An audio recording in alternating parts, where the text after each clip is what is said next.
and I'm going to be talking about obesity epidemic in America. And this is an informative speech for my speech class. So obesity epidemic in America is a worldwide issue.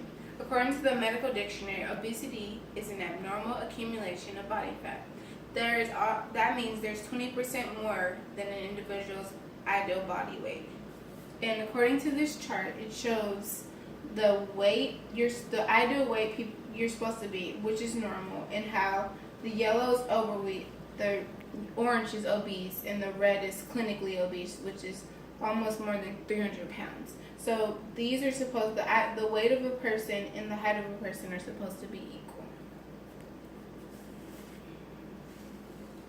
More than 1/3 of adults are obese, and more than 3 out of 4 men are considered obese. So that's about 74% of America. So in 2012, about an average of 18% of children since the 1980s has doubled. So there was only about 7% in the 1980s. And according to the disparities in the transition to obesity in contemporary multi-ethnic U.S. populations, there's an average of 69% of Americans who are overweight and obese. And this has to do with your ethnicity, whether you're Hispanic, Black, or white, Asian, as you'll see in the next slide.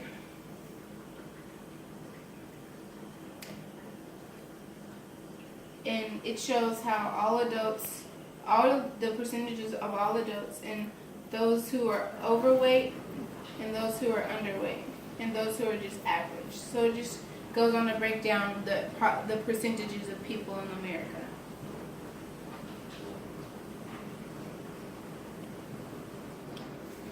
Obesity in America is also not charted correctly.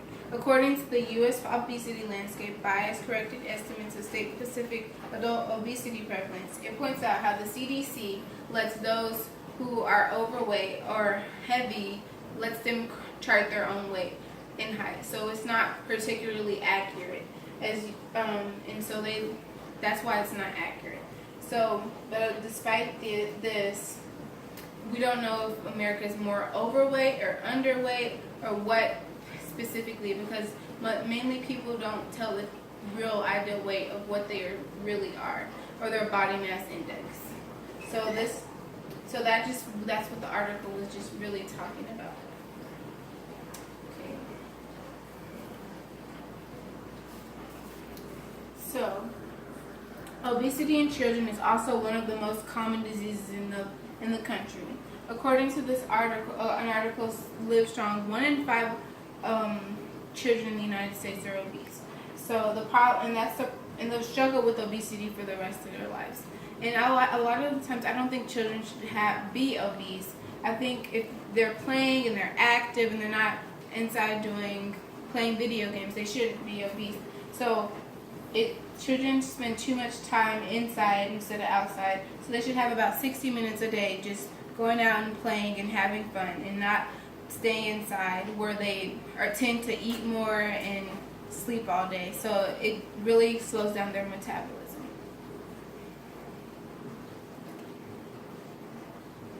So there are also a number of ways where you can reduce obesity. Having a healthy diet, which means cutting all the rice, pasta, and bread out of your daily diet, and just generally being active for at least 30 minutes a day.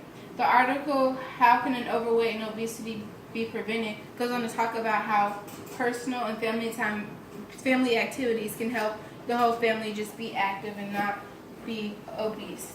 So it says, find activities together that you enjoy, like a brisk walk, biking, swimming, or just generally going out playing volleyball or any family activities outside. So they also go on to say to reduce the screen time and limit the use of TVs, computers, and DVDs and video games, because they reduce the time for physical activity.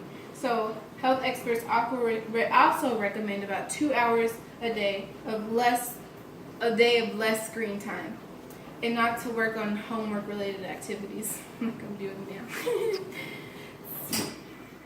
This is just a picture showing about how you can really lose weight, and this is just, it says exercise for at least 20 to 30 minutes. Give yourself 8 hours of sleep every night.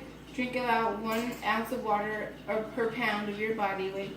and sunshine, vitamin D's, and dump all the junk and stuff out of your life and eat more fruits and vegetables.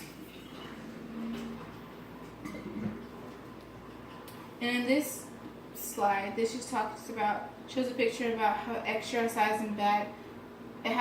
can reduce a bad diet. So if you exercise, you can cut out a lot of the bad diets too, because it'll make you feel a lot better. And I just like to end my speeches with a quote. It says, "It will hurt, it will take time, it will require dedication, it will require willpower. You will need to make healthy decisions. It requires sacrifice. You will need to push your body to its max. There will be temptation, but I promise you, when you reach your goal, it's worth it." So this is my presentation speech on obesity epidemic in America.